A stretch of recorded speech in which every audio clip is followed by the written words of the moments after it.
अस्सलाम वालेकुम दोस्तों, welcome back to another video. दोस्तों मेरा नाम है मौज़म, आप देख रहे हैं मेरा यूट्यूब चैनल मौज़म ऑटो। दोस्तों आज मेरे पास गाड़ी है, वो है जी यारिस 2017 मॉडल। गाड़ी में फॉल्ट कुछ ऐसा है, गाड़ी आगे से एक्सीडेंट हुई है। एक्सीडेंट होने के बाद गाड़ी में लाइटें नहीं हैं। एक तो पियर एंड की लाइटें आती हैं और दूसरा जो इसकी चेक लाइट है वो बहुत लेट आती है।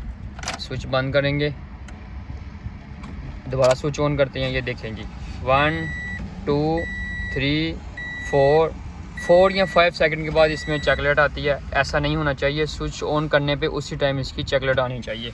और इधर जो ये स्क्रीन है इसके अंदर PRND की लाइटें आनी चाहिए, ट्रांसमिशन की लाइट। अब गाड़ी में ये फॉल्ट कैसे आया है, गाड़ी आगे से एक्सीडेंट हुई है और उसके बाद इसमें फॉल्ट आया है। ये यारिस 2017 मॉडल में इंजन आया जी नए वाला, ये इंजन आया है। मैंने इसके कोयलों की करीब खोले हुए हैं, लेकिन गाड़ी आगे से एक्सीडेंट हुई है। ये आगे से इसका बम्पर वगैरह, लाइट वगैरह हर चीज़ इसकी नई डली है। तो कस्टमर का ब्लेम ये है जी एक्सीडेंट होने के बाद गाड़ी स्टार्ट नहीं हुई। आज हम इस गाड़ी को स्टेप बाई स्टेप चेक करेंगे कि ये डायग्नोस क्यों नहीं हो रही। मैंने स्कैनिंग के साथ इसको डायग्नोस किया है, डायग्नोस भी नहीं होती है। दोस्तों अभी गाड़ी का सीन कुछ ऐसा है कि ये इसका फ्यूज़ बॉक्स आता है, ठीक है, और अक्सर कार इसमें ETC का फ्यूज़ होता है वो उड़ता है। तो फ्यूज़ सही चेक नहीं थे हो रहे और कोई फ्यूज़ कम भी थे, और ये जो बड़े वाले फ्यूज़ हैं इनको भी सही नज़र नहीं थे डर रही, इसलिए हमने इसका पूरा डैशबोर्ड खोला है। पूरा गाड़ी को हमने नंगा कर लिया जी। और अभी हमने इसको डायग्नोस किया है, तो हर चीज़ डायग्नोस हो रही है, सिर्फ कंप्यूटर डायग्नोस नहीं हो रहा। अभी इसका सीन कुछ ऐसा है कि मल्टीमीटर के साथ जो इसकी केन हाई और केन लो की वायर हैं उसको हम ट्रेस करेंगे कंप्यूटर तक कि कहीं वो अंदर से टूटी ना हो, क्योंकि गाड़ी एक्सीडेंट है।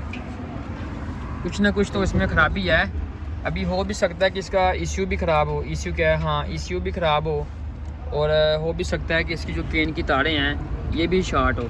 अभी इनको ट्रेस करने का प्रोसीजर कुछ ये है, केन की तारें जो होती है वो OBD से आपने ट्रेस करनी होती है। जो इसकी वायर बनती है वो बनती है जी 1 2 3 फर्स्ट में, ठीक है। इधर ये 16 पिन है, तो हम इसको यहाँ से कर लेंगे। समझ आ गई आपको?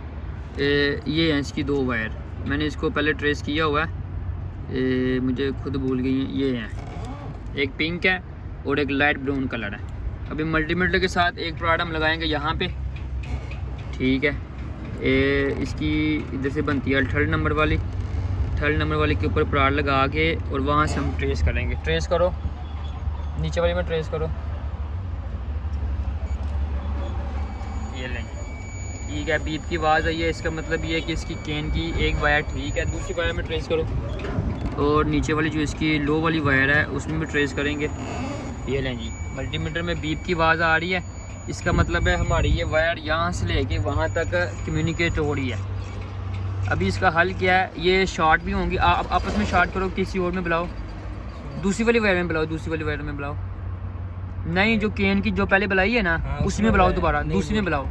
नहीं बोलती जी, आपस में शार्ट तो नहीं है। नहीं, अभी ये तार दूसरी वाले में बुलाओ, वो वाइट में बुलाओ, वाइट में नहीं बोलती। इसका मतलब ये आपस में शार्ट नहीं है, वाइट में नहीं बोलती। अगर अच्छा जी, अब इसका आखिरी हल ये है कि इन वायर को यहाँ से डिस्कनेक्ट करके वायर से हम अपने पास से 2 वायर कंप्यूटर तक डालेंगे और शायद हमारा फॉल्ट क्लियर हो जाए। ऐसे ना हुआ तो फिर इसके ECM में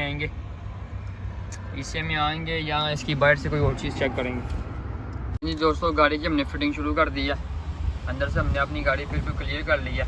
अंदर में ना इसका ये इधर डैशबोर्ड के नीचे का था फ्यूज़, उस फ्यूज़ के अंदर चाबी स्विच भी नहीं था आ रहा, ठीक है। इसलिए इस सारी तबलून को खोलना पड़ा है। अभी अल्हम्दुलिल्लाह हमने अपना फॉल्ट ट्रेस कर लिया। पहले हम इसकी सारी फिटिंग करेंगे अंदर से, जो हमने चीज़ें खोली हुई हैं। फिटिंग करने के बाद जो इसका फॉल्ट था वो फॉल्ट इसका था बाहर। फिलहाल हम इसकी फ़िटिंग करेंगे और उसके बाद आपको मैं इसका फॉल्ट, ठीक है। गाड़ी हमारी की फुल फिटिंग हो गई है। सबसे पहले खोलिए स्विच, गियर की लाइटें पूरी हैं, हर चीज़ हो गया है, चेक लाइट है। स्टार्ट करेंगे जी, बिस्मिल्लाहिर्रहमानिर्रहीम। लें जी, गाड़ी हमारी स्टार्ट हो गई है। इसमें अब क्या है जी, चेक लाइट है और कोई भी लाइट नहीं। ABS की लाइटें हैं वो अलग बात है। अभी हमारी गाड़ी में है चेक लाइट, ठीक है। वो चेक लाइट क्यों है और इसमें फॉल्ट क्या था, गाड़ी हमारी स्टार्ट है। अभी आपको दिखाना है जी फॉल्ट ये है जी, ऑक्सीजन सेंसर बैंड हुआ था और इसकी तारें आपस में शॉर्ट थी। अभी हम इसको ग्रिप लगाएंगे तो उसी टाइम हमारी गेयर की लाइटें और चेक लाइट चल जाएंगी। ये फॉल्ट है इसके अंदर ऑक्सीजन सेंसर का। जब भी आपके पास कोई गाड़ी लगी हुई आए तो आपने इसका विजुअल सेंसर खोल के या इससे ग्रिप खोल के आपने चेक करना है। ये गाड़ी क्यों पेंडिंग में थी, ये गाड़ी पेंडिंग में इस वजह से थी कि हम इसे खोलते थे ये वाला ग्रिप, जो आसान वाला ग्रिप ऊपर लगा हुआ है, नीचे वाला ग्रिप कोई नहीं था खोलता। तो हमें ये भी फॉल्ट 3 दिन के बाद जाके मिला जब इसके नीचे वाला ग्रिप खोला है तो इसकी हर लाइटें ओके हो गई। अगर ये आप ग्रिप लगाएंगे तो उसी टाइम इसका फ्यूज़ उड़ जाएगा और लाइटें और चॉकलेट लेट आएगी। अगर आपको वीडियो पसंद है ये तो चैनल को लाइक कर दें, सब्सक्राइब कर दें और कमेंट में राय का ज़रूर दिया करें। ओके, अल्लाह हाफिज़।